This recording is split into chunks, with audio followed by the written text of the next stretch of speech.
The game plays right here. Are you ready for some football? Your sports leader, WOHS Shelby, WLON Lincoln, and WCSL Cherryville Gastonia.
chosen breed. You don't see too many like me, cause I am one of the reasons you do what you do when you wanna be me instead of you, cause I am still on beat, showing love to the streets. Come on, you know me, cause that's who I am.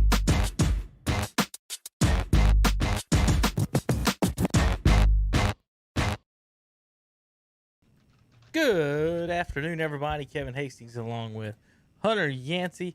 Not in the house. He's still in his house, and he'll be back in our house soon, Saturday, on Saturday Morning Sports Talk. Say hello, Hunter. I'll address my camera here.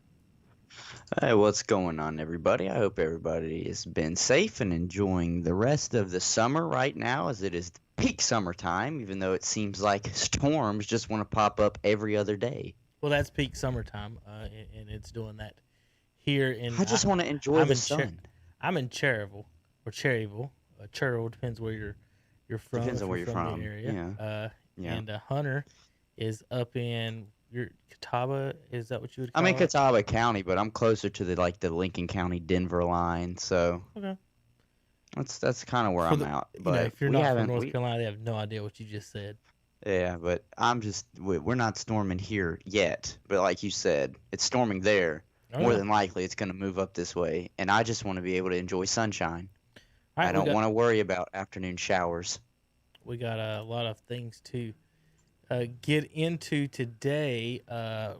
Going live right now is supposed to be the North Carolina High School Athletic Association with their announcements on the school year as far as sports goes. So what we're gonna have happen here, Hunter, is we're gonna talk about some other stuff to start the show, and then I'll try to give some updates as they come across our banner, maybe even finish up the show with a wrap up of exactly what I was going on, but I will announce some things. People logging in, I am reading, Hunter, people logging in to watch. The website crashed. Oh, my word. So I don't know if they're going to be able to get that going or not. So we're going to let you guys know as quick as possible. So Hunter, we'll find out here in North Carolina, one of the only 4 schools left in the country to yet announce what's going on with their plans. Hunter, your mother has just recovered from it. Not to get in too depth with it, but having to deal with it yourself, her actually being a nurse and dealing with it all the time. Here in North Carolina, we've had travel ball as far as baseball goes has played all summer long. Our thing is, on our show has always been, is there a line of what is safe? Because everybody says we want to play, we think it's safe. You got football coaches, all the players, right? And to me, there needs to be a line as far as what they totally shut down the Cardinals. They've played 5 games. Is that the answer, or is the answer, say something with your mother or people in the regular, work industry, when they have this issue, they just sit out for 2 weeks and they don't shut the whole business down. So that's the question. From your standpoint, how do you think, now the college students are 18 and older, so they can sign adult waivers to do whatever they want. But but as far as the high school situation too as well, do you think these situations should be handled differently, slightly the same? The reason they're kind of the same is there a lot of these are public universities and public high schools, to where it's all about what the governor says, and these aren't private businesses. So how do you think the NCAA and the High School Association may try to go here for the teams that are going to play?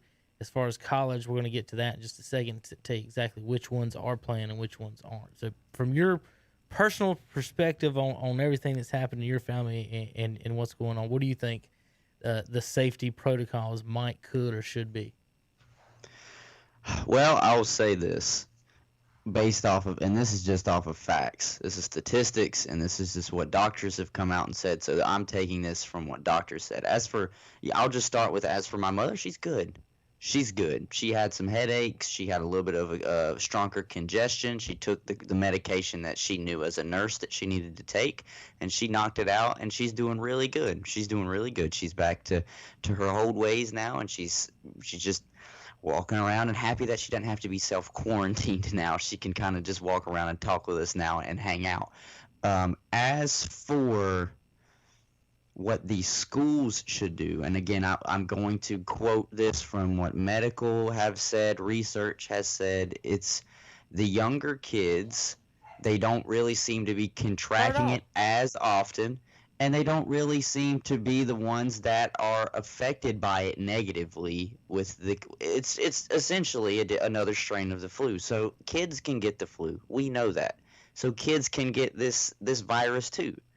But it's not detrimental to the child or to the people that are my age or a little bit younger, like the 18 to 22 to 24-year-olds, even into their 30s.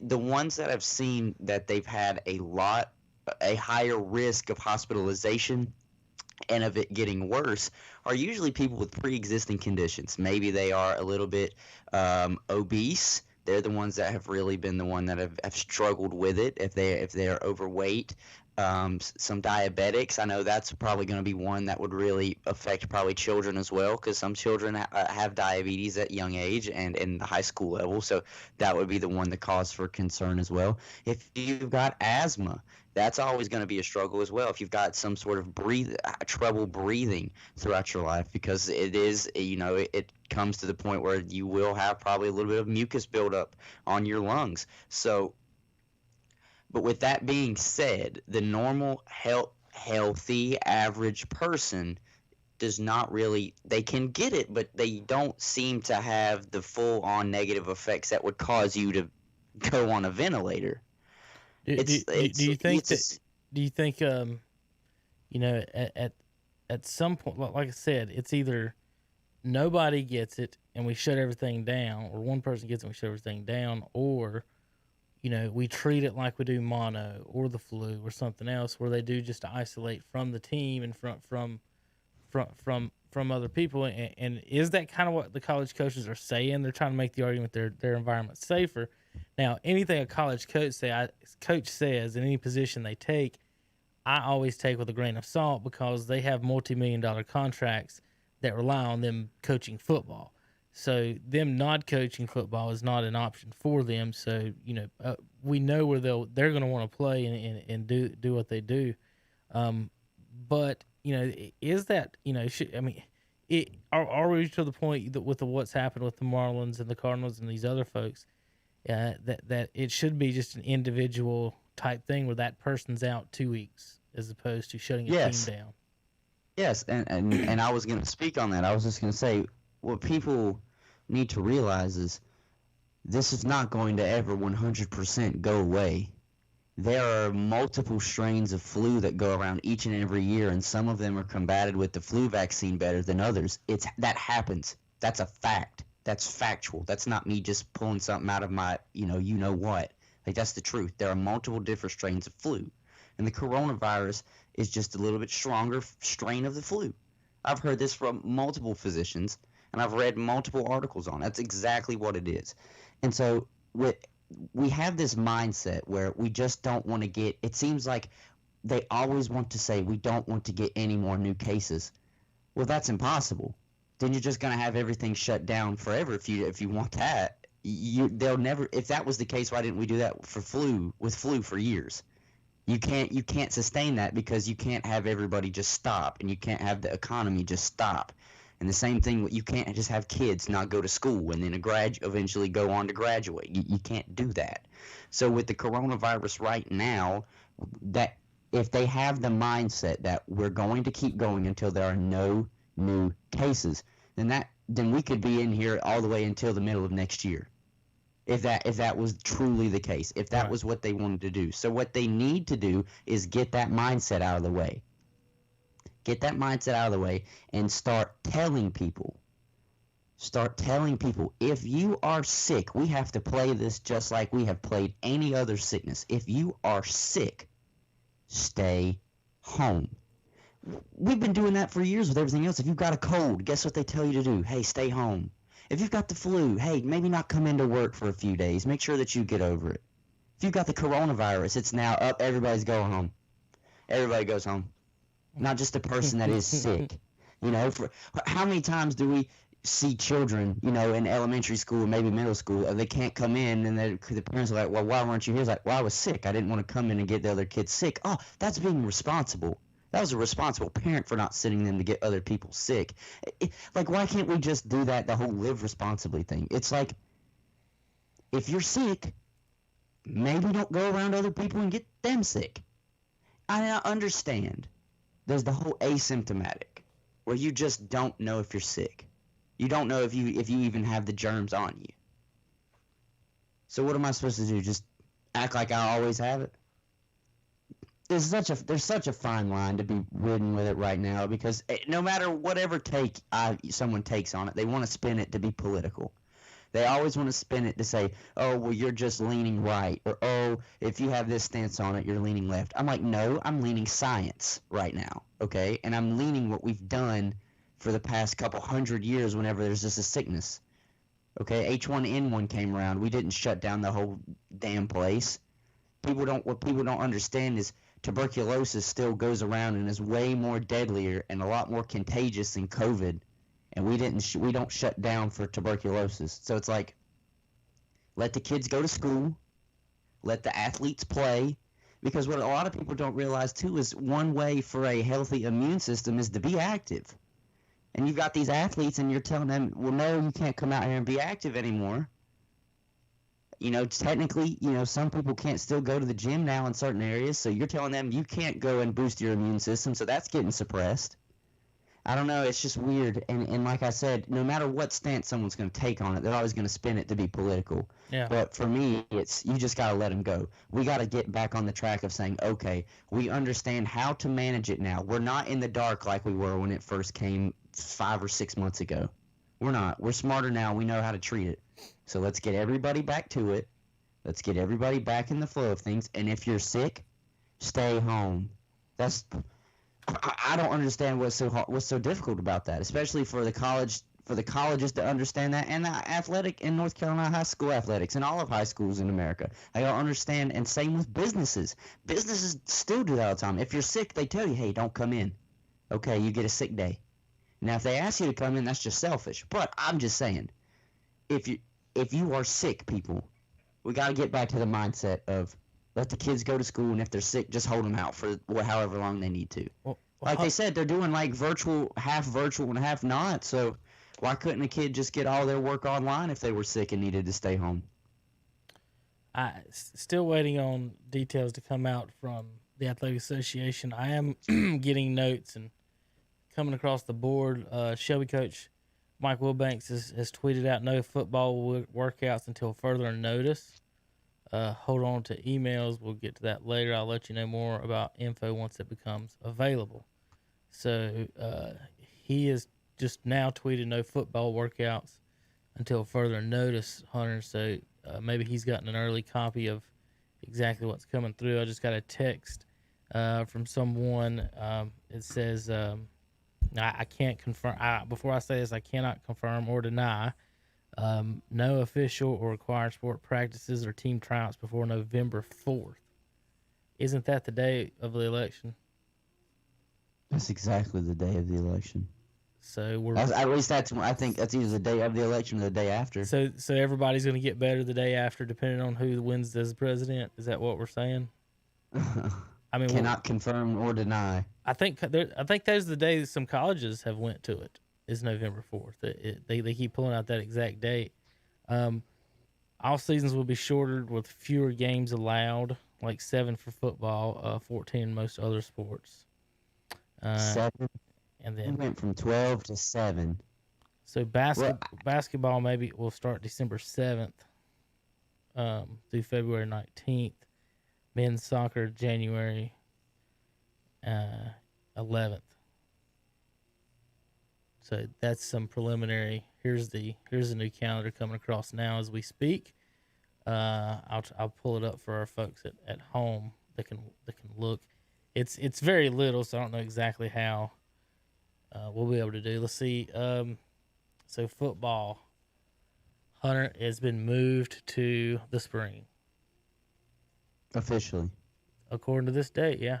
February 8th is the start date. Final contest, state championship, April 9th. So, we're gonna.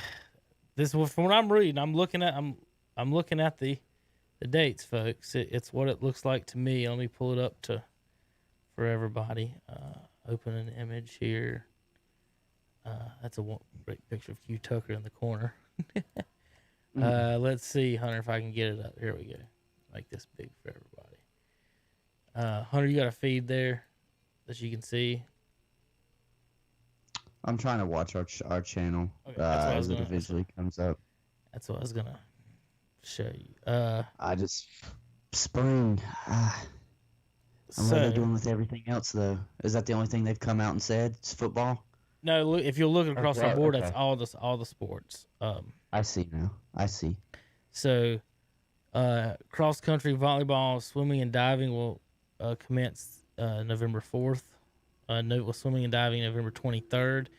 Basketball December 7th. Lacrosse January 11th. Soccer January 11th. Men's football February 8th. Golf March 1st. Soccer, softball, and tennis in March 1st. Then baseball, tennis, track, and wrestling April 12th. So baseball won't start till April 12th. That's wild. And that's saying that they're only playing 14 games? 7 games for football? Is that what that's saying? Season? Yep. Oh, well. So football will have a 7-game regular season, and we do not know if KTC will be allowed to broadcast. That's one thing we're going to have to get ironed out. Maybe, hopefully, by then, Hunter will. The way they tell us things, like now during the middle of August, they won't even tell us that we can broadcast until probably the week before or something. Mm-hmm. So I'm not 100% sure what's going to happen here. Let you kind of. I had to tell Calvin in a minute. He just sat down and run commercials and stuff, but I'll get to him in just a second, Hunter. Again, so basketball December 7th, football February 8th, and the rest after that, Hunter. So, with thoughts? Thoughts? I mean, I think this decision obviously came too late. I feel like they could have had this decision figured out, a solid month ago before they had some kids already out there doing the workouts. But I guess spring is going to work. If they've got it mapped out, that's fine. I just still don't understand why you would only have to have 7 games for a football season. Why you wouldn't do at least 10 so you can have 5 home and 5 away games. That's a good question. how is this going to work? If you didn't want to do the full 12, then you can just do 10, 5, and 5. How our team's not going to get the half and half, of going. I mean, if everybody wants gate money, then it seems like every team is going to try and have 4 home games. Somebody's got to go on the road. Yeah. Like what you're talking about there. So the first 5 student days of school year will remain a dead period. After the dead period, phase 2 may develop skill development, may develop whatever that means. So football is in February, folks. Here in North Carolina, high school will be in basketball will be December 7th. So we've got I've got the schedule here, and we'll have to save and share this around. So there you go, folks. So Hunter, we were going to speculate for a little while, but it's already come across, and I'll let you kind of for just a quick little bit, kind of go over on your thoughts about all the sports moving basically to the spring on this. I just don't know how I feel about all of them moving to the spring. I feel like men's soccer, I'll start with that one because that's one that really stuck out to me. I feel like men's soccer could have still played right now during the same time that they have volleyball and cross country going. I know that they still have them prepared to go at some point. At least I think like November or December, if I can't remember. I don't have the graphic up in front of me. But I feel like that could have, because what's going to be the problem, and I know that's just for the high schools to figure out, it's going to be because a lot of these schools share the same field for football, soccer, men's, and soccer's women's. Not everybody just has a turf field. A lot of them still play on natural grass fields. Not everybody has the amenities to just have turf field. Not a lot of high schools have the amenities to have their own soccer fields separate from the football field. And the way that it looked like it lined up, soccer was going to happen, I think, start a few weeks prior than when football was starting. But even that, after football got done, it was almost like a month maybe before women's soccer started. So other than that, I mean, that field's just going to be torched. Because if we go back to a normal schedule the next year where football actually is supposed to start on time, what you're giving yourself a month and a half, 2 months at most to let that field get back in order So I was reading the first practice dates, Hunter. First competition date. Hey, Cap, I was telling you practice dates. First competition. First game's February 26th for football. January 4th for basketball. Basketball. Yeah, because I'm looking at that. February 26th is the start. Right. For football.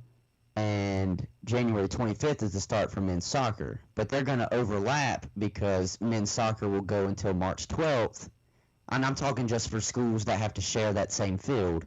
Mm-hmm. And then football is going to go until April 9th. And women's soccer starts March 15th, and it's going to overlap with football and then that's going to go until April 30th. So that field's just going to be absolutely washed because most people are getting ready to graduate in May. So they'll have June off, and they'll have July, really June. They'll graduate in June, so then they'll have June, July, and then they start back in August if we go back to a normal schedule the next year, where football starts back maybe the middle to the second last week in August and early September. I mean, that field's just going to be torched. And you're talking about, so where schools are, like, where are we going to get money for this? Where are we going to get the money for that? Hunter, they're going to do their best to practice not on the actual fields. A lot of schools have practice fields. So hopefully the games won't, like what you're saying, is going to tear them up too much. I would say they would about not do any practices on the field if they have to. And they're like, oh, well, why do you really care about the field? And I'm sitting here, and I'm serious. I can hear what the ADs and what most schools would say. Oh, well, we're already tight for funds anyways. How much is it going to cost us to get to resod the field in time? And I was like, yada, yada, yada. I don't know. Like, I feel like the men's soccer program could have started the same time that cross country and volleyball start, November.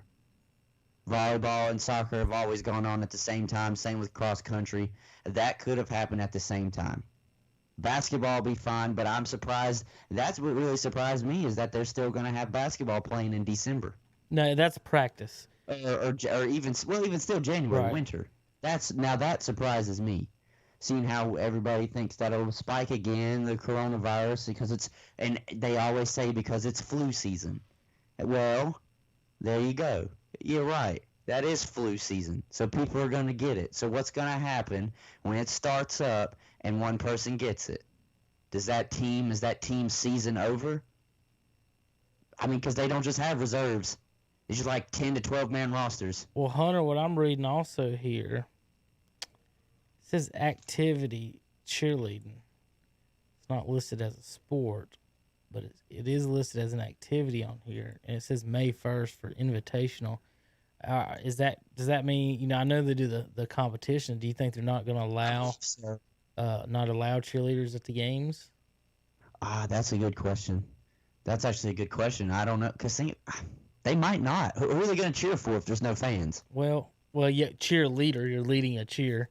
I guess when you take the actual definition of it. But I know a lot of schools. I know Maiden is one of them that's really big in it to the competition cheerleading. Yeah, Cheryl's competition. Bessemer isn't. A lot of them aren't. Some of them are. So maybe that's what that is. Maybe we're not sure about the bands and what about band? All the woodwinds and whatnot, the brass instruments. I don't know. That you have to... I don't know. I don't know because everybody's going to just react to this differently, and I don't think that's what people are. They're not taking that into consideration.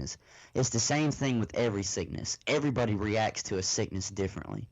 If I get a double ear infection and you get a double ear infection, I hate to tell. I feel like death when I get them, but you might just have a little bit of an earache. It's the same thing with this. Everybody's going to react to it differently. It's the same thing with the flu, and it's the same thing with the cold. Some people are going to feel a whole lot worse than other people. Some people are going to end up taking a whole lot more medication than other people.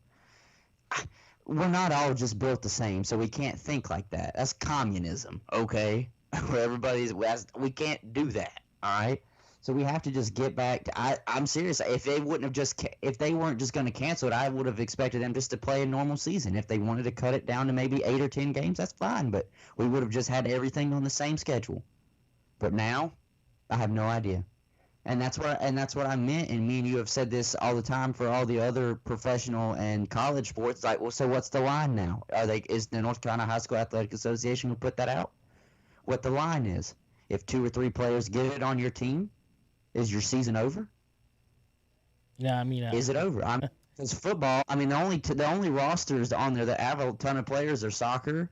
Depends on how many they keep and if they have a JV, and football. Because basketball is what, 10 and 10, maybe 10 per each. Hold on, let me switch back over. Basketball, 14. You got 14 games. You got 14 games. So basically, you get to play 7 teams twice as in basketball, and in football you get to play 7 teams. So conference, basically. Right. That's about it. There'd be no out of conference. I think that was the murmur too when they were bringing back football. Was it going to be conference only? I heard a lot. I've talked to a lot of kids that still play high school football that I've seen just around the area locally. They know that I cover it, and I asked them. I said, "Well, how do you feel about it?" And they said, "Well, my parents have considered sending me to South Carolina." He said, "What's the point of playing 6 games?" If you play in South Carolina, would you be eligible to play in North Carolina in the spring? I don't know. Because see, that translates over to the college aspect now. Because now that and I'll just name them, now that the Big Ten has moved over to the spring, how many starters are getting ready to sit out for national championship caliber teams because they know that the NFL draft is in 2 months, and the NFL season is like 4 or 5 months away. So now we're going to have this. Hunter, we're guaranteed probably this year to now have snow football games. Yeah, because sometimes it's maybe not necessarily snow, but we may have some delays, some iciness. Yeah, sleet games. That's because how about those mountain teams? Oh, they're screwed. And see, that's what I mean. It's like, why? I don't know. Why would you even have a season at that time in particular? Because to me, when you say spring does not mean January. Football is February 26th, so they're going to try to play in March, basically. To me, it's why would you not go March till April? It's 1 week in February, then the month of March, then 2 weeks in April, and then the postseason. March to April, March to May. Yeah, that's well, spring. the playoffs will probably get into May. The championship may be the first weekend of May, Hunter. Then you got spring break to consider. And I'm not sure exactly how the school schedules will work out with that. They don't have spring break. For years, they've done Christmas tournaments for kids, forcing them to stay and play Christmas tournaments in basketball. They really don't give a damn. So, all right. So there's our. We'll talk more Saturday about this and with some ideas and break that down. More information probably as the day goes on. All right, let's get over to college football. So the Big 12, the ACC, and the SEC right now are playing. The Big 10 and the Pac-10 are not. Nebraska says they want to play somebody. The Big 10 has threatened them if they play, they would not be allowed back in the conference next year. I don't know why they would go ahead and do that. If I was the conference, why you would threaten them like that. So, this is America. People, it's supposed to be the land of the free, Hunter, but people sure do like telling other people what to do and where they can go. Right. Yeah. And I think, he's supposed to be the land of the free in all seriousness, it would be in Nebraska's best interest to leave the Big Ten. A lot of people forget Nebraska, for the longest time, was a Big 12 team. That's who they were with for the longest whenever they won those national championships back in, the 80s, when they were really solid. That was when Nebraska was good. They were a Big 12 football team. So for them to join the Big 10, obviously money had to be a factor, and maybe they were hoping it would help them in recruiting. But right now, the Big 12 is still if Nebraska goes in there, they can still be pretty competitive. I'm not going to say they're going to win it because Oklahoma's sitting right there. But they would still be competitive. You think they'd want Texas has been down. Baylor, you never know now that they got a new head coach. You think they want them back? Would the SEC take Maryland back like that? I don't know. I truly don't know, because what the problem is going to run into for Nebraska is that a lot of these conferences that are going to play are doing conference only. So unless Nebraska is just committed to a conference, nobody's just going to – they can't just, schedule 10 to 11 out-of-conference games? Now. Because then they would have to hope that each team that has their one non-conference game, say in the Big 12, SEC, or the ACC, decides to put them on their schedule instead of, how North Carolina put UNC Charlotte on there. Right. So what they would have to replace Nebraska. What they could possibly do, Hunter, is join the Conference USA or the Sun Belt for this year. And they could play, which those leagues are doing 8 conference games, and they have 15, 20 teams. And they're doing 8 conference games and 4 non-conference. So that means they could play one Big 12, one ACC, one SEC, and each one of those to fill those spots. Maybe even 2 ACCs or Big 12 teams to fill those spots. So I think the spots are there. Hey, Hunter, the more teams, the Big 10's out, the Pac-10's out, all I see is Appalachian State moving up that top 25, baby. Woo! I see it. I see it. I really do. What argument they're going to have to keep them out of the BCS if they go undefeated now? And there's nobody left. I'll tell you what. Well, Alabama's automatically in the Final Four, so because of this. And this is not me throwing shade, but if they joined Conference USA, Nebraska would have a good shot winning it. They'd have a good shot winning it. Who would be the hardest team they play? Western Kentucky, maybe? I'm not sure the makeup of Conference USA.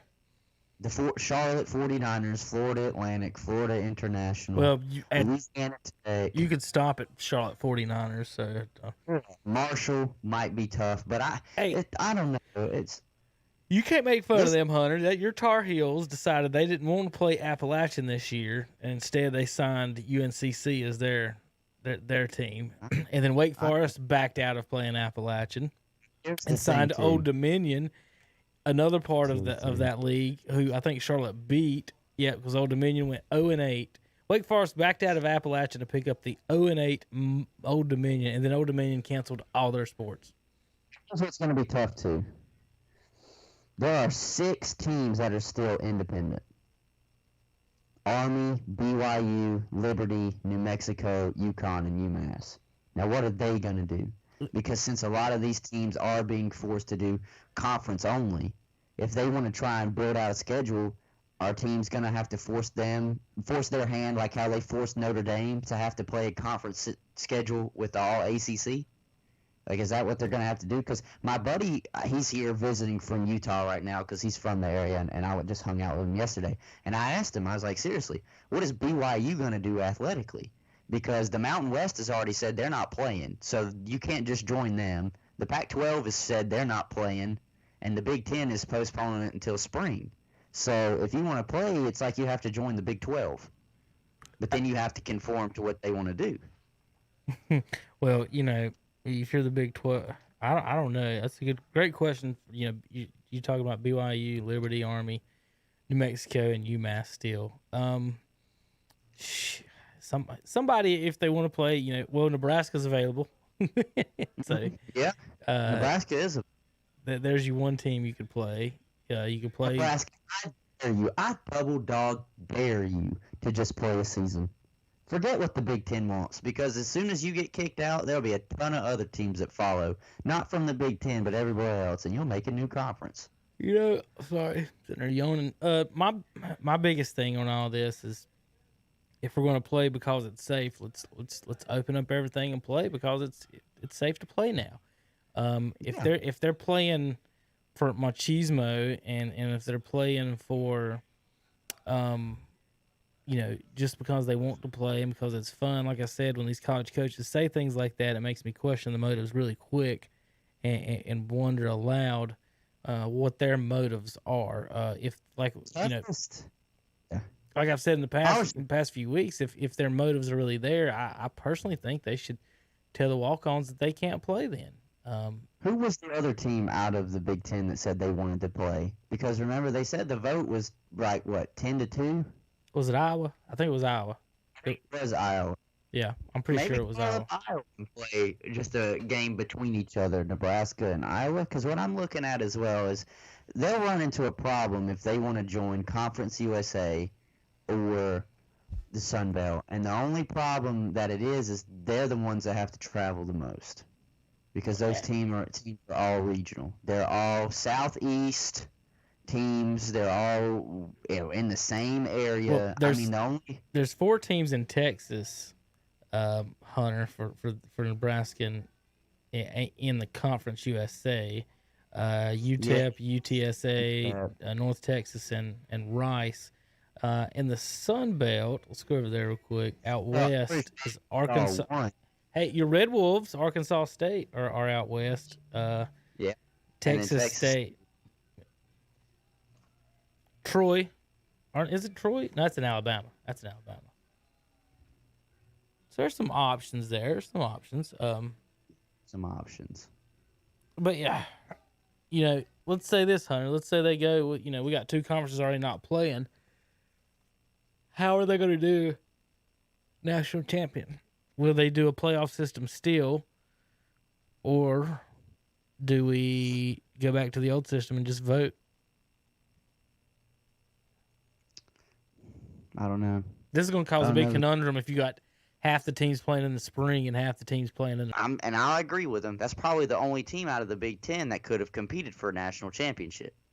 But if they continue to only have the national championship for teams that play in the fall, then they just got screwed out of it. And all Ohio State's going to be doing in the spring when they play, they're all exhibition games because they have no chance. All they'll have to do is just be the Big Ten champion. That's it.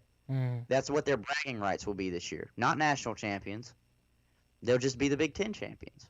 And if that's what they're okay with, then you know what? I mean, that's fine. But I don't know about those kids that signed up to play at Ohio State, but I'm pretty sure I signed up to try and win a national championship. Well, so what legal rights do the players have to transfer right now? Would the law? Do you think the lawyers would stop them and say, "Well, you're getting a football season. It didn't, you didn't agree to what year it would be, or whatever else it would be." I don't know. I mean, I saw somebody tweet on Twitter said this is Justin Fields' second chance to go back to Georgia. So, I mean, I don't know, but I think that it should be an open transfer. The problem is teams are already probably so solidified on their rosters that are playing right now. I mean, do you kick off walk-ons because you're getting transfers in from Ohio State?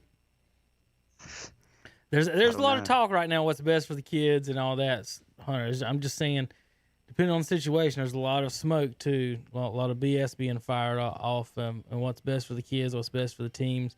What's best for Dabo Swinney is for him to play football. He's got $9 million riding on it, and Nick Saban's got $8 million. I can't remember how much Mac Brown's getting. You could argue the same thing though for the kids. The best thing for the kids, well, I can't really call them kids because some of them might be my age. These are adult. The college ones are adults. Yeah, they're adults. Yeah, the same thing for these. I'll just say the same thing for the players is to play because, like I said Monday, you might be talking hundreds of thousands of dollars, $1 million on the line for these kids that are trying to get drafted. Mm-hmm. So you're essentially telling them they have to put their careers on hold if a lot of them got a chance at the league. You're telling them they got to put their stuff on hold or maybe have to give up on that dream altogether because they can't put any tape out there. And, of course, I'm only talking about, like, fringe guys. Trevor Lawrence is getting drafted regardless. Justin Fields is getting drafted regardless. Like, those guys are getting drafted regardless. But it's everybody else, their teammates that might be guys that might be second to third day draft picks. They're the ones that are like, dude, I hate to put it, but you're fucking with my money right now. If I was the students, I would look at them like that, say, look, you're not paying me right now, but you're screwing me on possibly being able to make money. That's what I would be the most mad about. And yeah, I think that, and this has nothing to do with whether or not I think they should be compensated. Of course, I think they should be compensated regardless. This is talking about you are a junior or a senior, and the next step for you is the league. It's just going to depend on where you get drafted now, or if you even get drafted. Like, take Caleb Farley, for instance. Say he wasn't a projected first or second round draft pick. Say maybe he was a fringe cornerback who was on the border of whether or not he was going to get drafted maybe 5th or 6th round, maybe even the 7th round. And then you come out and say, hey, well, the season's canceled, and he's a senior. Well, what's he going to do? There's no Senior Bowl. He can't go and play in a Senior Bowl. Teams are kind of iffy on maybe they want to even invite him to the draft combine. I don't know. To me, I'm just gonna call it like I see it. It's bullshit. That's exactly what it is. It's bullshit. And it's not that I think the schools need their gate money and I think that the coaches need their season money. I just think of this straight up for the players. The ones that want to go and play on Sundays and get paid. That's bullshit. You work so hard and you've already committed 3 years of your life to this school because in college football you got to say 3 or more years. Right. And then you can go required. Pro. Yeah, like it's required. Now, I could understand maybe the freshmen and the sophomores not being so upset, but if I'm a junior going on a senior or a senior guy, I'm pissed. I'd be mad as hell because money's on the line right now. My future's on the line right now. Do I need to stay another year and just finish up my degree so that I can get I'm not saying NFL is not a real job, but you know what I mean when I say a real job, someone that's my degree's in, or do I get to go and play the game that I love because I get the season in and I've worked my butt off to get drafted? That's just what I feel so bad about. I'm just trying to look through see if there's any, other notes on some of this. Talking about, are there options for these guys? I guess we'll get a little bit more clear picture on some of this here in the next few days. The XFL, they'd all get a chance, but you're 100% right on the XFL. People want to poo-poo it. I hate when we act like we can't have more than one football league in this country, and we got 15 college football leagues, and all we're asking is one where you pay them and then see what happens when they're getting paid, as opposed to having to go to school and do a lot of time with that. Nebraska's still holding on. The player, what can the players do? So that's some of the things they're kind of talking about left with college football. I'm intrigued on how that like I said, how that would affect App State national championship and things like that. If they'll be considered or allowed to play. Will they do split championships? A fall and a spring national champion. How will the AP handle that? How will the BCS handle that? Do champions. Seriously, I don't even know if they'll do bowl or championship games. Because what was the main reason they went to all conference games anyways? They wanted to cut down on travel, and they wanted to cut down on because they could control everybody in their own bubble. Like the ACC teams all follow the regulations under the ACC. SEC teams follow all the regulations under the SEC. That was the whole point. So now I'm sitting here wondering, they might not even have bowl games. They might not even have a national championship. You just get to celebrate this year if you are a conference champion. And guess what? For the ACC, everybody else might as well give up because it's probably just going to be Clemson. As much as I think North Carolina's done a great job with their recruiting class, they're still too young. And Clemson's returning a Trevor Lawrence and a bunch of other starters. So if that's the season that kids get to look forward to, then hey, you know what? Whatever. What do I know? You know? That's why I'm not over one of these conferences, I guess. That's the reason. That's the reason. You know what? What do I know? I'm just thinking about the athletes. Whatever. Yeah. God forbid. Well. All right, Hunter. Well, let's go ahead and move on then from that. Unless you got something else you'd like to get at with that. Nah, that's it. That's what burned my britches, and I've already just went ahead and said it.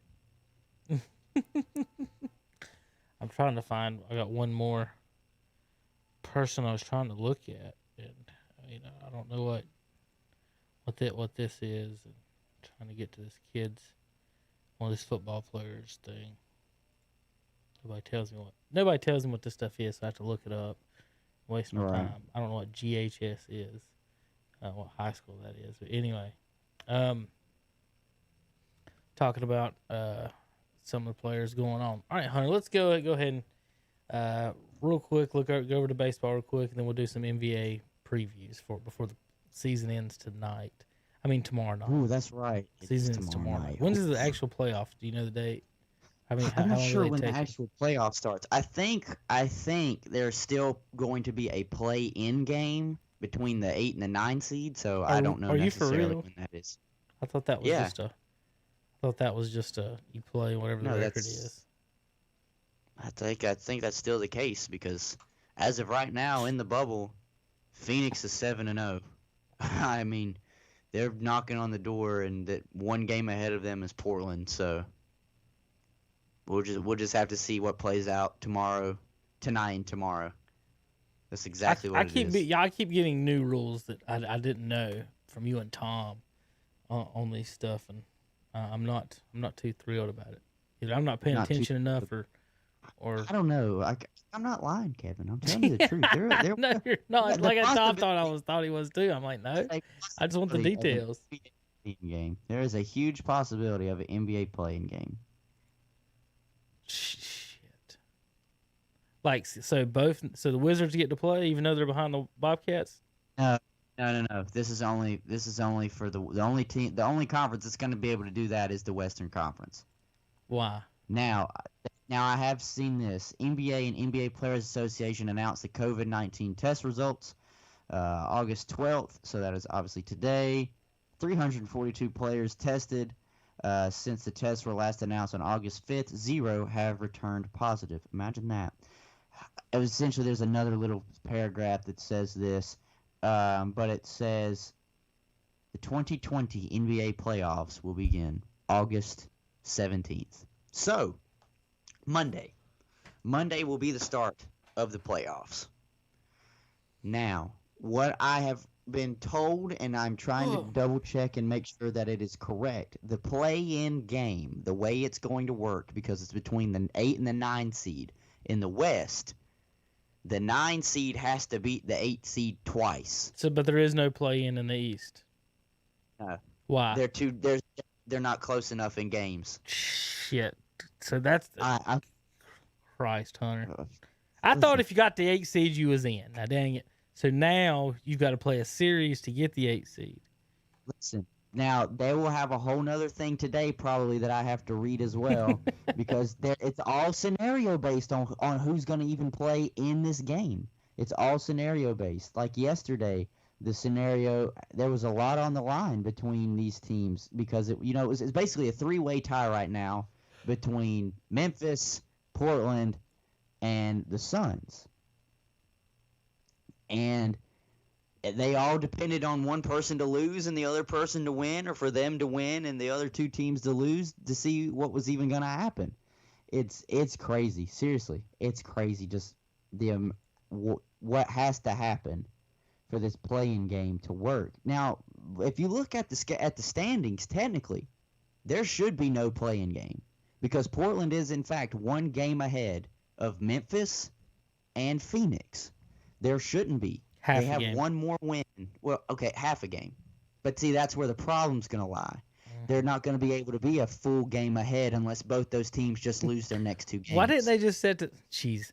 Shit. This would have been so much easier, Hunter. I could have fixed this. Hey, Portland doesn't have to play the Lakers or Bucks or somebody that's already in the playoffs, and they only play 7 games, and then, well, jeez.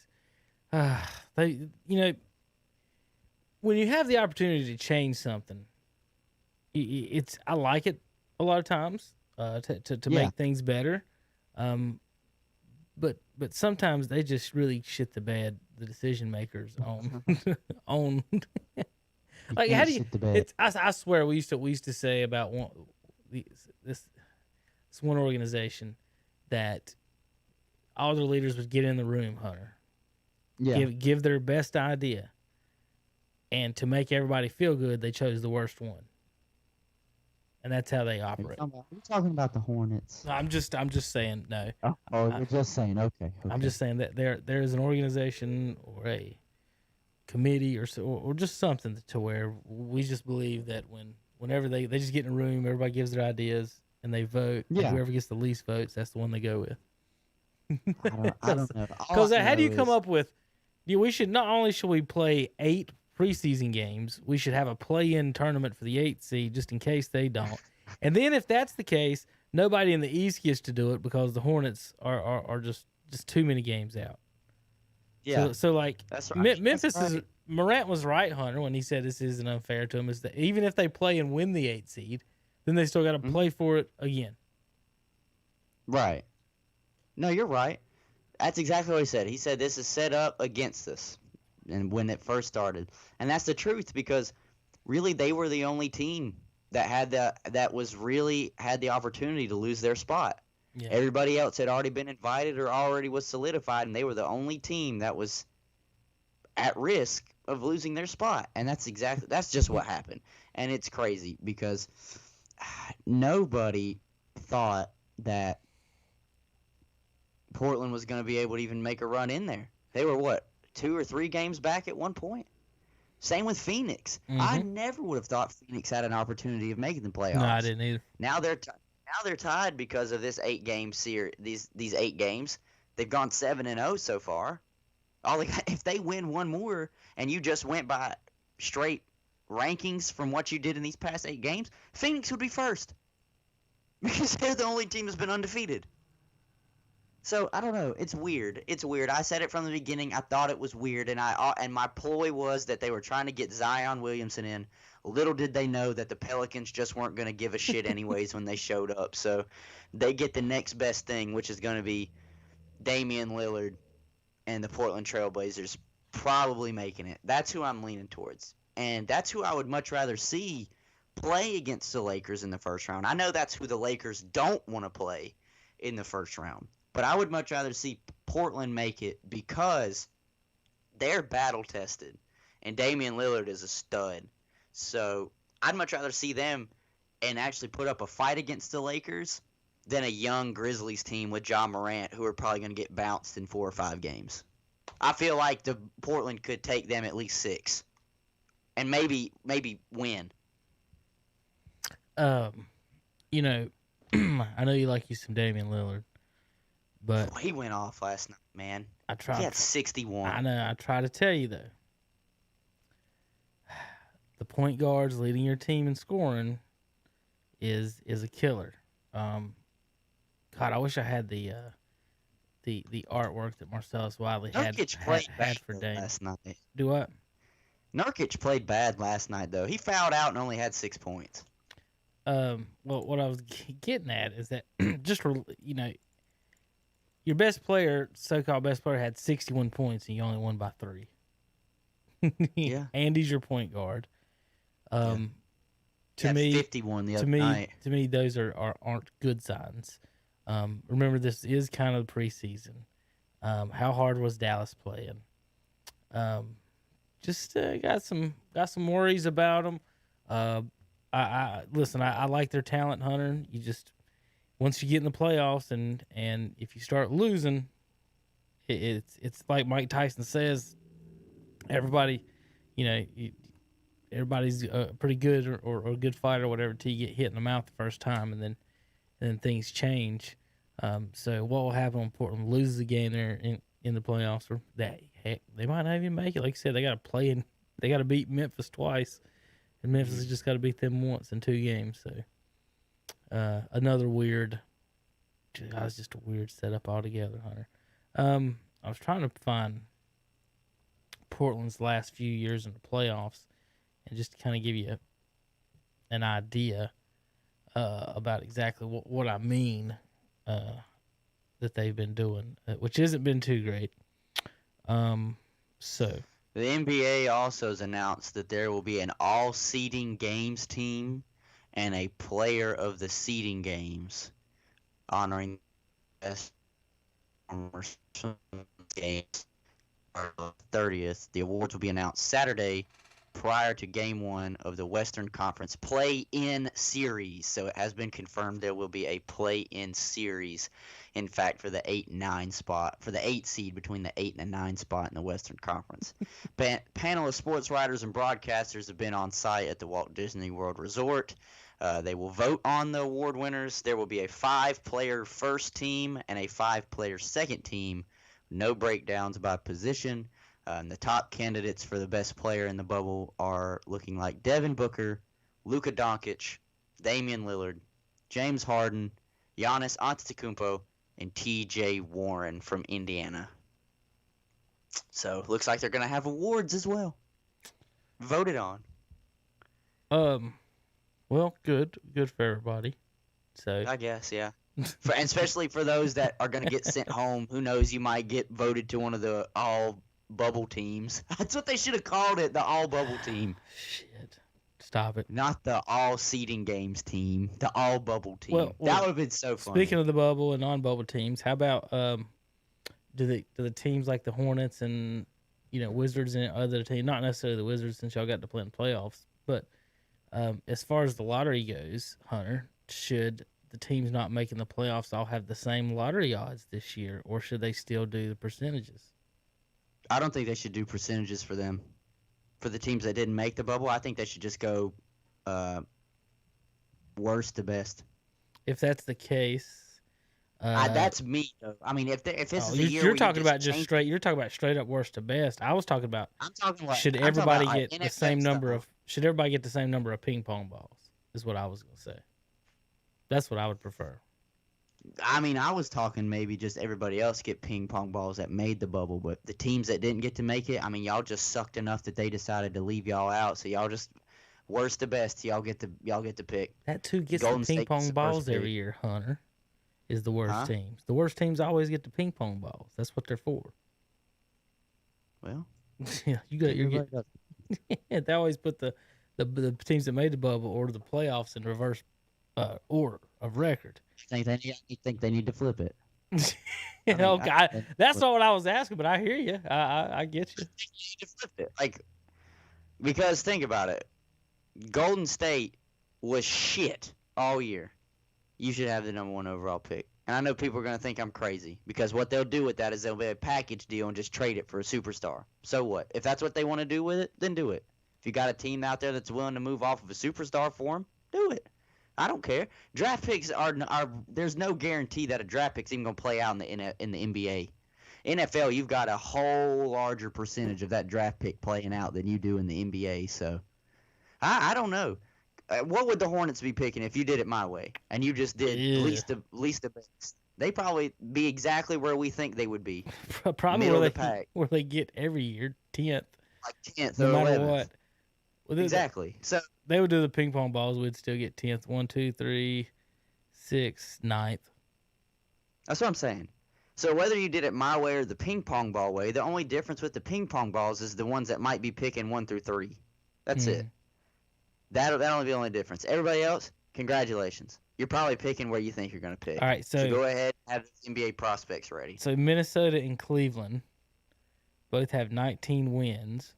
One has 45 losses. The other has 46 losses. Who gets the second pick? One with the 46 losses. You shouldn't have lost that one more game. You should have won it. You'd have had a better record. Now, Hunter, I'm 100% with you on all these things about, woulda, coulda, shouldas, but you didn't. Exactly. Like Bill Parcells used to say, your record is what it says you are, and you are what your record says you are. So that's where Bill Parcells was on that line of thinking. So I feel you on that. It's just weird. That's why to me is like this whole season's been weird. Just make it weirder. Just make it weirder. If you've been trying to get away from the ping pong balls for years, just make it weird. Just do it. This is your chance. People think we still watch the lottery. Who cares? I see the results tomorrow. I watch the lottery every year. I just don't like how they do it because to me it's not that they're not as what do you say when you're trying to transparent as it could be. With they don't let you see them. They don't let you draw the numbers. They don't show you. I mean, our government, lotteries, they draw it on TV and you see it and they're approved and everything. Yeah. And the NBA does these numbers behind the scenes and don't draw them. They hand you a letter. It used to be, Hunter, and it was pretty simple to understand, is that if you're the worst team in the worst record in the league got 13 ping pong balls, the next one got 12, the next one 11, and you just pull till you got everybody basically. Yeah. Now the way they do it, they do the numbers 0 through 9 or whatever, and then every team is assigned a certain number of number combinations, and they draw those number combinations out, and that's how they pick those top 3, and then everyone else goes in the order that you talk about anyway. So basically what they do is every team in the lottery has a chance to win that one of those top 3 picks. They pick 3 with the lottery numbers, and then everybody else goes in order. So Kevin, what you're telling me instead of being simple, it's extremely, extremely. It's even hard to explain. So what you're telling me is they rigged the Hornets to not get Anthony Davis. Is that what you're telling me? They screw the Hornets every year. Okay. That's all I needed to know. I feel like that was what that was. Yeah. We were one spot away from Dwight Howard, Anthony Davis, and Shaq. Don't tell me that's not a conspiracy. What do they have against Charlotte? I don't know. I think, maybe George Shinn had some dirt on David Stern back in the day. I don't. There was something weird with that whole. Well, maybe they'll make it up to us this year and give us the number 1 pick. So here's Portland's exits the last few years to the playoffs. All right, you ready? Yeah. Swept in the conference finals. Swept in the first round. That was last year, wasn't it? Right. Swept in the first round. Swept in the first round. I'm going backwards. Okay. Gentleman's sweep in 2016. That's 1 win if you were counting. Gentleman's sweep in 2015 in the first round. Gentleman's sweep in the second round. Didn't make it 13. Didn't make it 14. So last year they made the conference finals. They beat the Nuggets in a 7-game series after beating the Thunder 4-1. Then the Nuggets, then the Warriors got swept by the Warriors in the conference finals, which I thought they matched up pretty good with with Golden State. I thought they got did. swept. But the Tarantula is something. And I think that's why I give them such a good shot this year if they do get in at the 8th seed. Which team do you think has more firepower? The Golden State Warriors from last year, if everybody's healthy, or the Lakers this year? Oh, Golden State.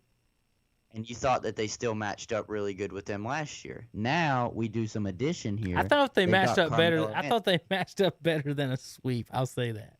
I thought they could get one off of them at least. That team. You don't is make. still You nasty. shouldn't make the conference finals or the finals and get swept. Is kind of my feelings on that. If you Golden did, State's still nasty. if you did, That's you tough. just choked.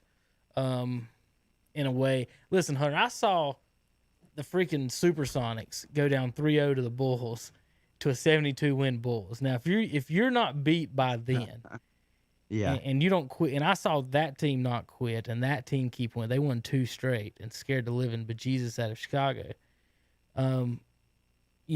After seeing that, it's tough to see teams get swept once you get to the conference finals. Like Cardinals got swept in the World Series one time, and I was just like, what just happened?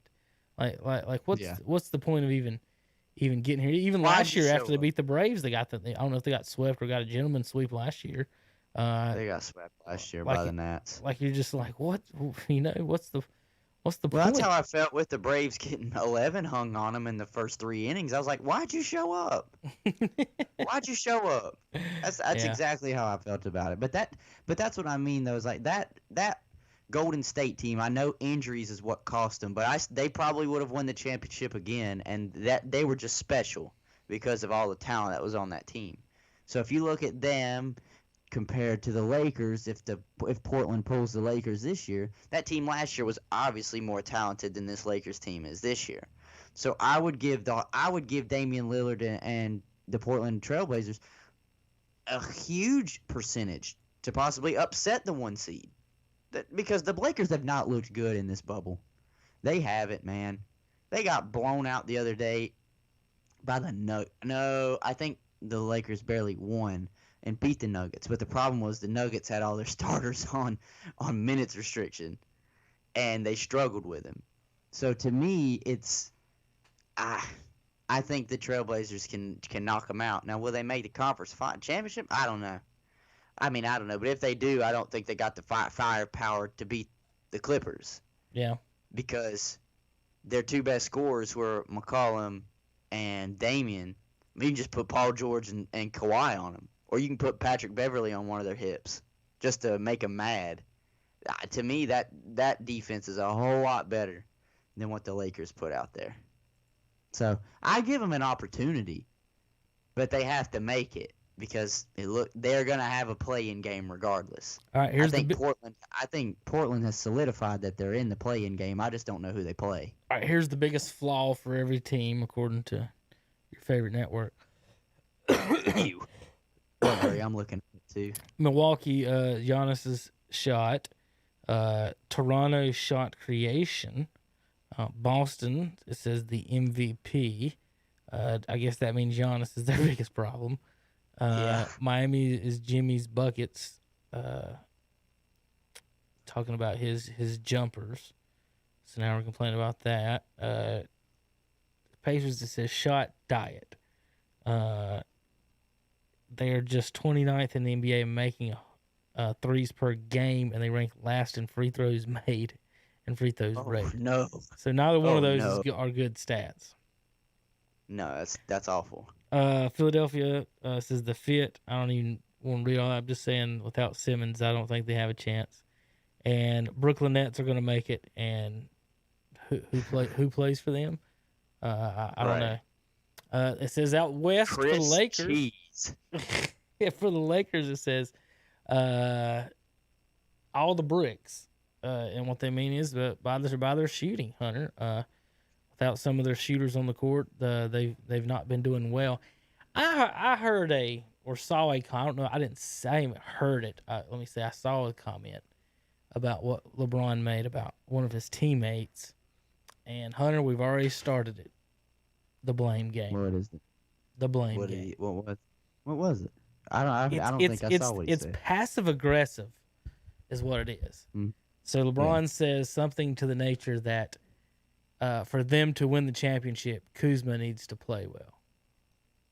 Well, what about you? What about Anthony Davis? What about the stars?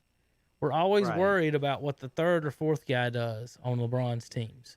Always. Is the biggest concern.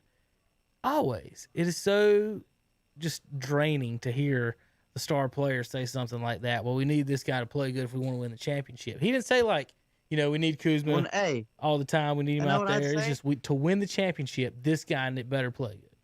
You know what I'd say is, well, no shit, Sherlock. We need everybody to play good. Like, all of you have to play good if you want to win a championship. Okay? No shit. Stupid. Clippers on-court chemistry so far. Denver, I don't even know what they're saying there. The two best offenses in the bubble have been Portland and Denver. Portland leads all bubble teams in scoring. But the Nuggets defense is allowing 121 a game. That's a big red flag, they say. It won't matter how healthy Harris and Barton are if they don't start getting more stops. Again, Hunter, to me, how hard a defense are you playing right now in the bubble when you're already locked in? So, this team is set up to score. I think they can play defense. I don't think they're a dominant defensive team, but I think they can play good enough to win games. This will all change whenever the big boys start playing in. Yeah, as soon as they count, Houston's problem, it says their interior. We talked about that. They have no big men whatsoever. Dallas says easy threes. I'll read their thing real quick. Luka Doncic is phenomenal on offense, but he doesn't do much to help the Mavericks on the other end. Dallas plays above average defense when he's on the bench and below average defense when he's on the court.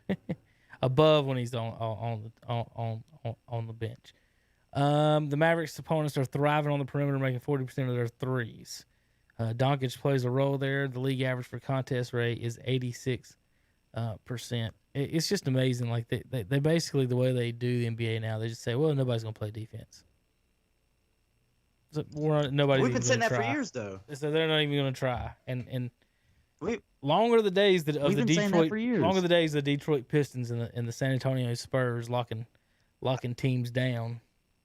It's funny because that's what we've been saying for years. When we watch regular season basketball, I'm not talking postseason. When we watch regular season basketball, that's all we talk about is how no team seems to want to play defense. It's always offensive juggernauts out there. You see teams out there dropping 120, 130, and then they'll come out and say, oh, well, the defense is the Lakers have the best defense in the league, and then the Clippers have the best defense in the league, but they're still allowing like 105, 106 points per game. Right. At what point, Hunter, at what point, statistically speaking, mathematically speaking, if you have a spectacular dunk in a game, it's 100 points. I mean, it was only 2% of your points.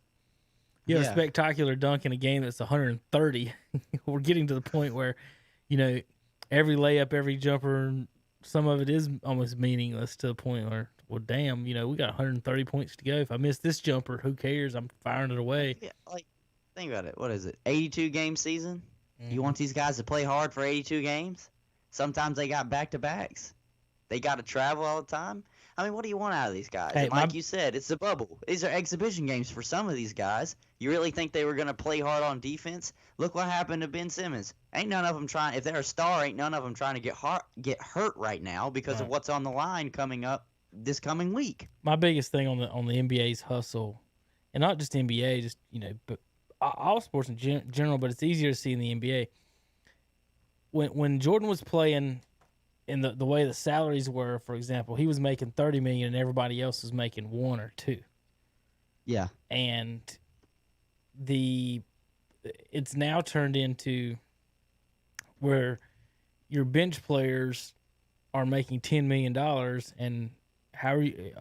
I'm just saying, what's the incentive to hustle if you're making $10 million in an 82 game season? What's your incentive to try hard? When in one season you can make as much as people who played before you did their whole careers, and then they turn around and trash the older players and tell them they don't know what they're talking about and blah blah blah. But it's just when your role players, Hunter, are paid exorbitant amounts, you're not going to get your role players to do too many hard rolls. Do you understand what I mean? Correct. I can agree with that. Who wants to go out there and take a charge from LeBron? Not for not at $10 million a year. Not for $10 million. And some people would say, and it's crazy because others would be like, yeah, for $10 million, of course. That's the old saying, oh, I'll go out there and be a practice dummy for a football team for a couple $100,000. I'll let them beat the hell out of me. And a lot of guys are just like, excuse me, I'm getting paid how much, and you want me to do what now? Yeah, I don't know, they just don't like it. It's strange.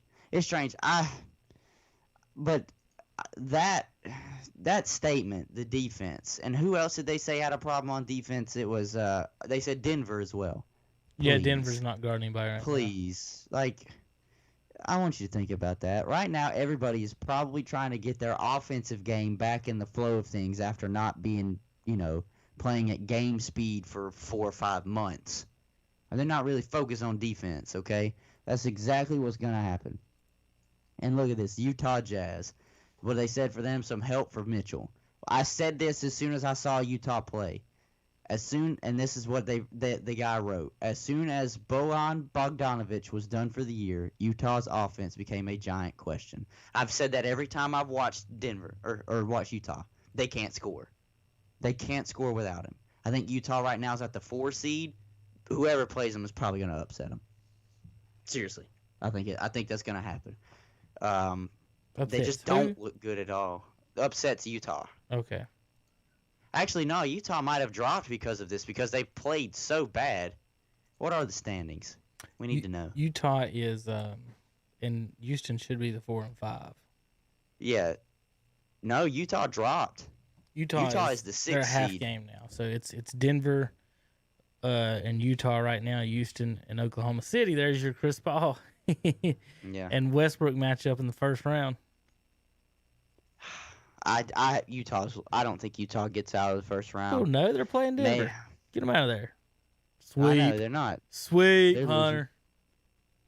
They might. I will give you that. Denver might sweep Utah. Seriously.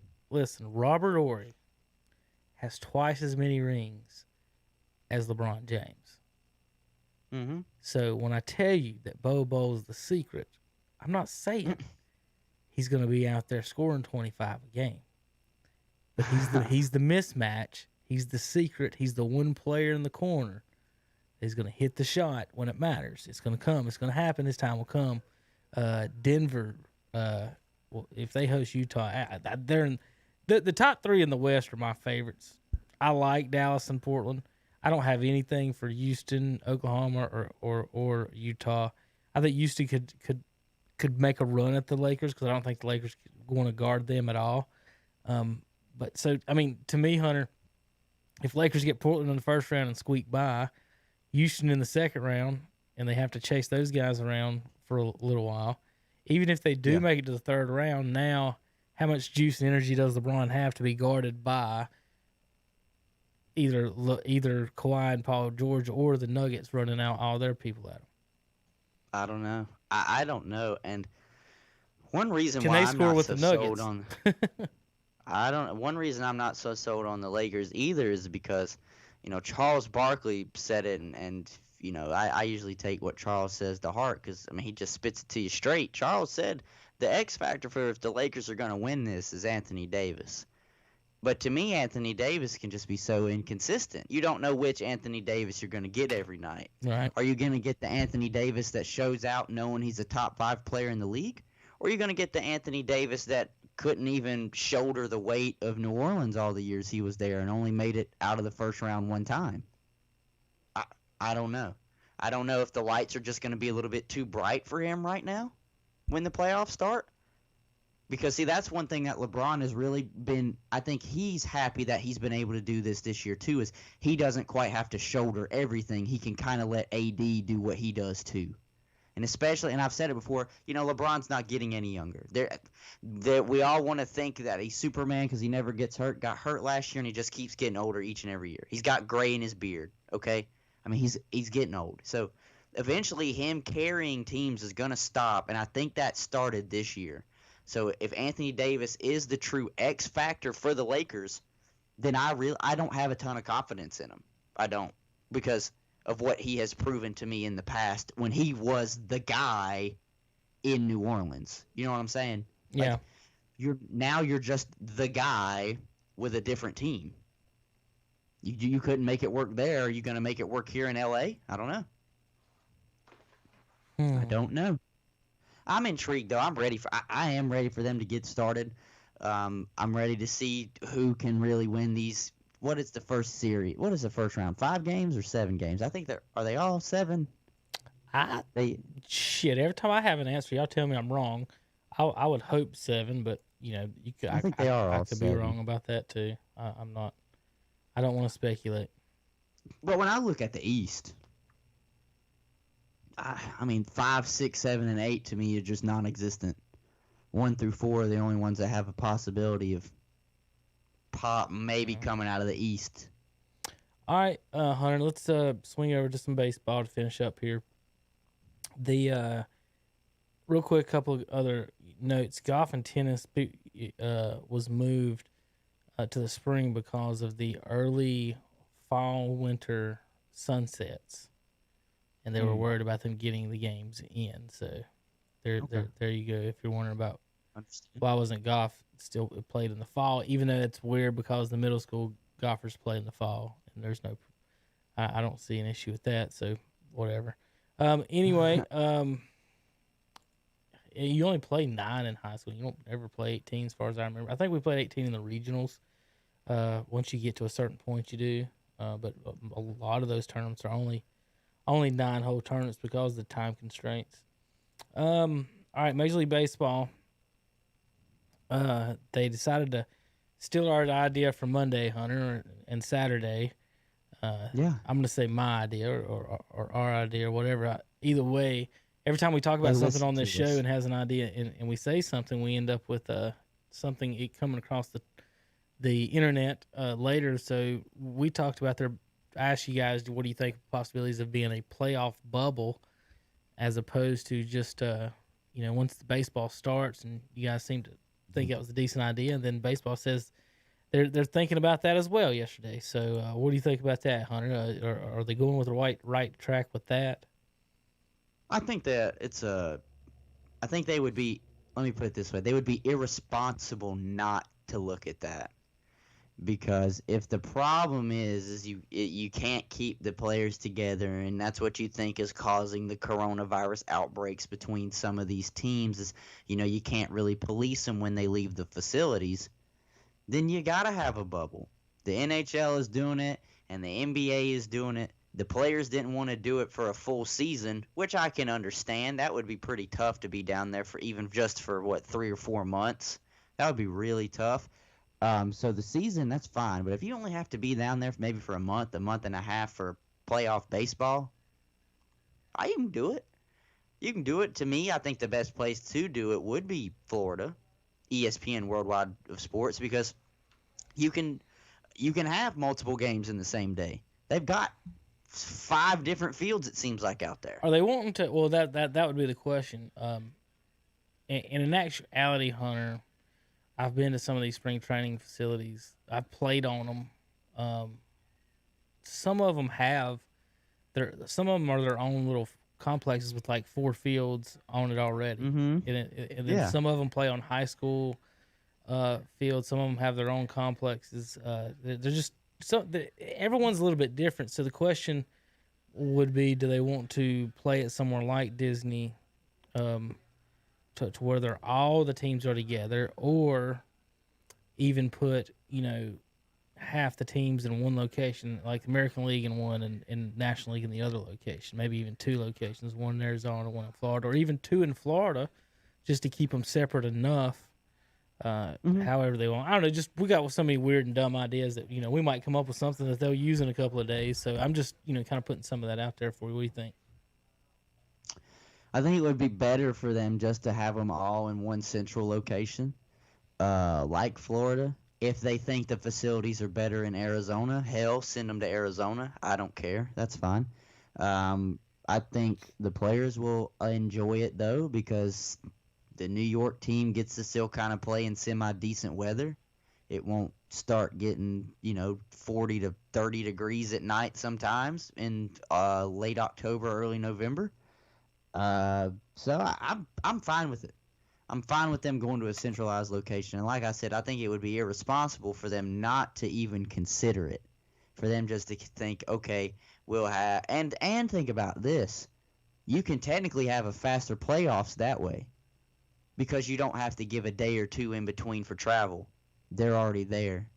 You can get a 7-game series done in the 3 to 4 days that it might take. Well, 4 obviously for whoever. You could literally play a game every day if you wanted to. You could play a game every day or every other day. There would be no 2 or 3 days in between because one team has to travel from the East Coast maybe to the West Coast. Everybody's already there. That's why I think it's been great that these NBA teams, I think that's what's made this go by at least a little bit faster. Every day, there is no, we got to travel, we got to get on a bus and go out here or get on a plane and go out west and play maybe in 2 days. Got to get to the practice facility, got to get to the hotel. No. Everybody's there. So just get going with it. I think it's a great idea. And you know what? We said this too. We brought this up when the first conversation was, so they're still going to let people travel. Teams travel. They're not going to play in a bubble.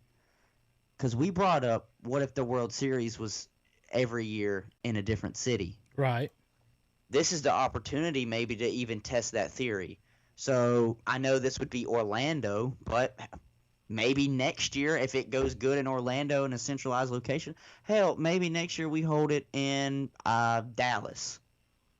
Or wait, where do the Rangers play? I'm not going to say Houston. Arlington. They're very okay. So yeah, Arlington. What is it? Dallas, Arlington area, isn't that what they call it? It's kind of like. Oh gosh, Dallas, Arlington, Fort Worth, Irving. Yeah. It's basically if you played in Gaston, you'd call it Charlotte. If that makes any sense. Yeah, I understand. They'd still call it Charlotte. So I could say Dallas. Okay, we'll say they play Dallas, or maybe they want to hold it in the big market and it's not 2 big market teams. They could hold it in L.A. Just something like that. They treat it like the Super Bowl, and this would be a good stepping stone towards that. I know we brought that up because I think that would be interesting. I think then you would take home field advantage out of it. That's fine. Just make them both play at a neutral location. I don't understand. Like baseball was only supposed to. Are they still having the neutral location in for the White Sox Cubs game? Or you mean Cardinals? Or Cardinals White Sox game. I was about to say it has actually been canceled because of the Cardinals. Well, here's the opportunity then to do that. So here's the deal with that, Hunter. Okay, I really want that game has been that game has been moved to next season. Okay. What they've done is that I'm showing folks now. This is a remake. This is the Blue Jays. That is, you see the tents. That is the visitors' locker room. Oof. Is the tents. So that the stadium isn't equipped, basically to have 2 major league type locker rooms. So they've tented up around the visitors' locker room for the players to be able to get to and to sit and relax if they're watching the games. It's basically their locker room. They've got a tent in the parking lot that they can go to that's supposed to be air conditioned for their locker room and everything too.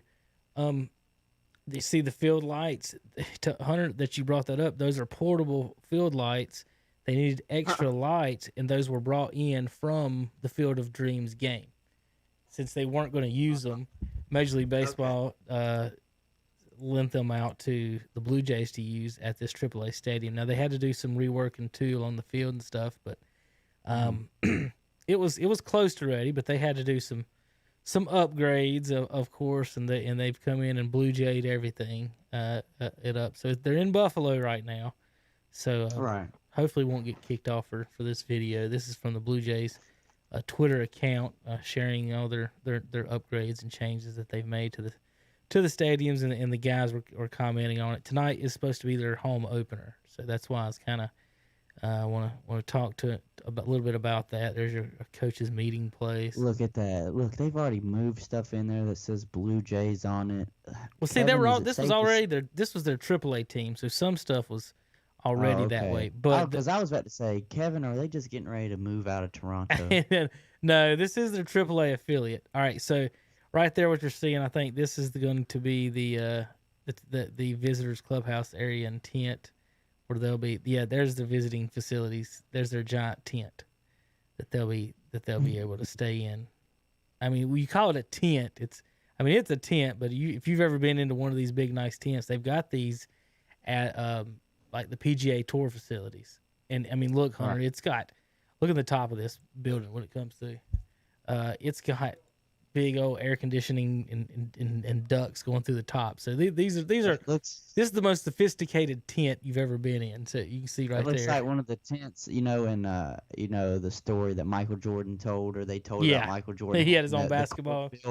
He had his own basketball court while shooting Space Jam. That's what it looks like. Yeah, that's exactly what it is. So they've got air conditioning in there, and they've got lockers. They got the lockers are 6 feet apart for the visitors and all kinds of things. So nice little video that they showed everything. There's the manager's visiting clubhouse, but it's all in a tent. Kind of weird for the fellas coming in, but you got to do what you got to do. You got to play the games, and it looks like they're thinking about having high school sports this year in North Carolina. One of the comments was they're postponing it so they can cancel it. Is the way they put it, Hunter. Oh, what do you think about that? If that's the case, then that's a bunch of dumbasses up there. I do think they did. I do think if they do that, that's going to end up doing the kids wrong that they could have transferred. And like I said, I don't want to be the conspiracy theorist on it, but I will on everything if I have to. These schools, these public schools, gets funding based on how many kids they have registered to go into their school.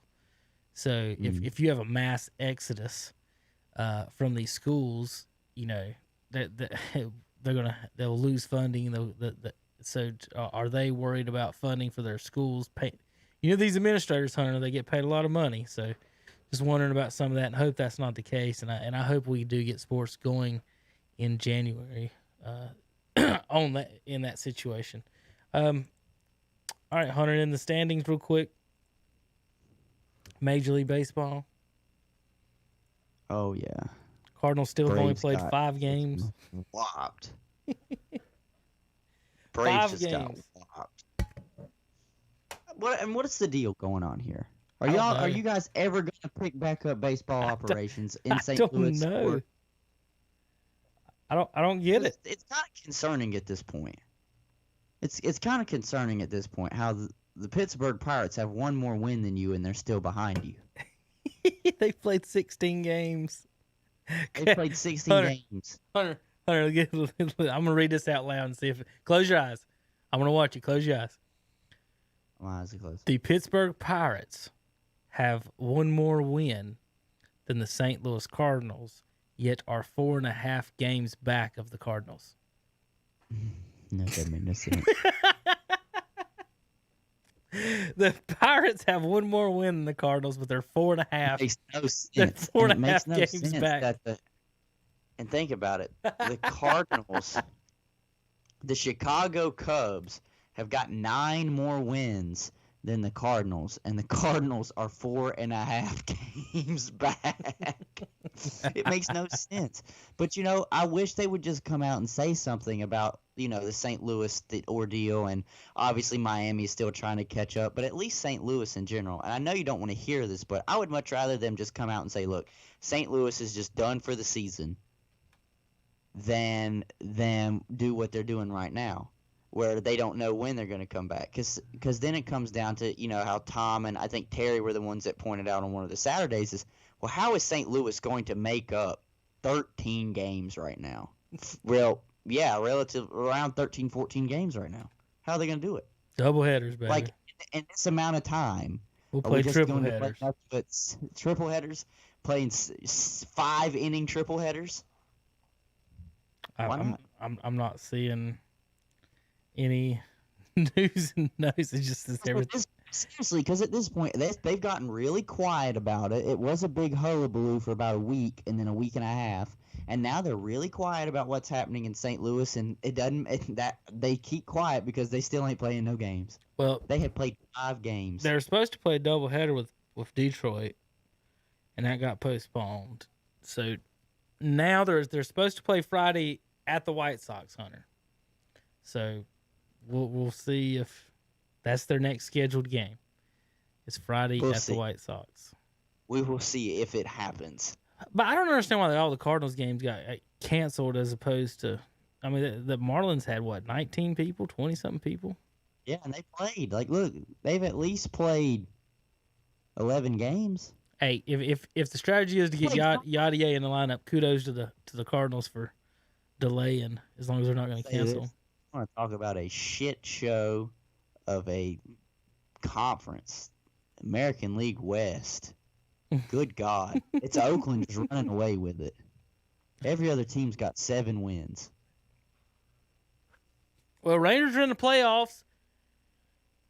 Think about that. Angels might make the playoffs now, Hunter.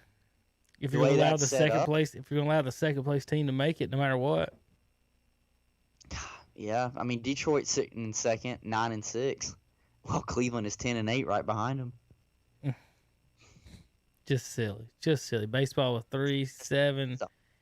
Right now, baseball would have 8 teams over 500, but the Rangers would get in 2 games under instead of the White Sox, who are at 500. Atlanta would be second, and Atlanta would be like a 4th seed compared to the 1st seed. Oh no! Padres and Dodgers got better records than you, sir. You would be the 6th seed. 3rd seed. 6th. Oh yeah, we'd be the 6th seed. Yeah, we'd be a 6th seed, but that's just because Miami's sitting in front of us 7-4. Yeah, we're 11-8. We have played 19 games to their 11. Definitely be the 6th seed. So that means the Marlins, Cubs, or Rockies would choose to play y'all. That's so dumb, man. I think we'd have to get Tom to get in here and read me the law on that, so I know exactly what they are. Well, technically, the Dodgers wouldn't even make it. Who? The Cincinnati Reds would make it. Remember, it's the 1st and the 2nd? It's 8 teams. Dodgers would make it. Oh, that's right, because they would be one of the quote unquote wild card teams, just the ones that have one of the better records. 1, 2, 3, 4, 5, 6. There's only 6 there's only 6 teams in the National League with a winning record, Hunter. Yeah.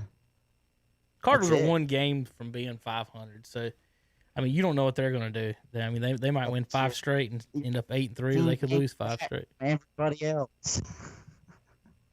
You're 1 game away from 500, but 13 games back from being on par with everybody else. Let's see. That's important. We would have to. I mean, we got to win 9 straight, tie the Cubs. Hunter, that's not easy. It's not easy. None of this is easy now. None of it is. That's why you could almost go ahead and bury everybody outside of maybe. Well, no, you can't, because the American League West is just so up in the air with everybody having 7. All they need is 1 team to be good in the West, the Astros or somebody, and then the rest of them would be done. Yeah, that's it. All they would need is maybe 1 person to finish 500 or better underneath Oakland. I mean, we're at 15, 18 games right now, Hunter. We're a quarter of the way through the season. I think now we can definitively start cutting people out just based off just looking at them. Red Sox. Boston, done. Red Sox and Kansas City in the American League. I would say everybody in the West but the A's, but somebody's got to make it. So, in baseball, they'll fix it where Trout gets in somehow. Probably. Bye-bye to the Mets and Pirates, Diamondbacks and Giants. It's been nice. What do you think? It's been fun. I'm fine with that. I thought the Diamondbacks would be a lot better than what they are this year. They were pretty hot last year, but was that one of the teams you or ESPN or somebody had picked to win, or make the playoffs? Wasn't they high on somebody's list? Nobody had the Rockies. I'll say that. No, nobody had the Rockies. But hey, what's everybody's excuse going to be, Hunter? Well, shit, never mind. I was gonna say, especially if they go to a bubble, what's everybody's excuse gonna be about the Rockies and they play in the altitude and all that stuff? Like, to me, that that it don't really matter. I don't think that matters too much at all. I think that would make it just as competitive playing in the bubble, because then you wouldn't have people that say, "Oh, we're getting ready to go play in a mile-high altitude." Sorry, there is no home field advantage for anybody. You're just gonna have to play. Go out there and make sure that the bats are hot and that the pitching is on point. That's what you got to do. These guys are silly about this high school sports. I'm just coming across my Twitter feed, just checking stuff, and I don't know, it's just funny. All right, Hunter.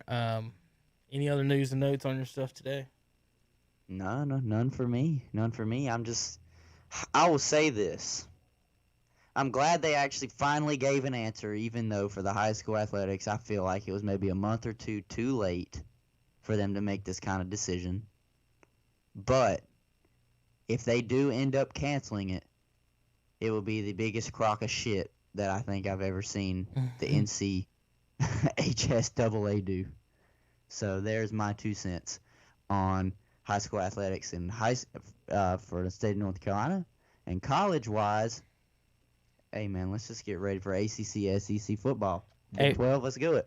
They're, we Everybody that's going to football, let's do it. We talked war and everything. The Reds, this Reds Twitter feed came across that there's a lot of Joey Votto haters out there, but I'm going to try to debate any of y'all. But like it or not, he when it comes to greatest of all time, he belongs in that conversation.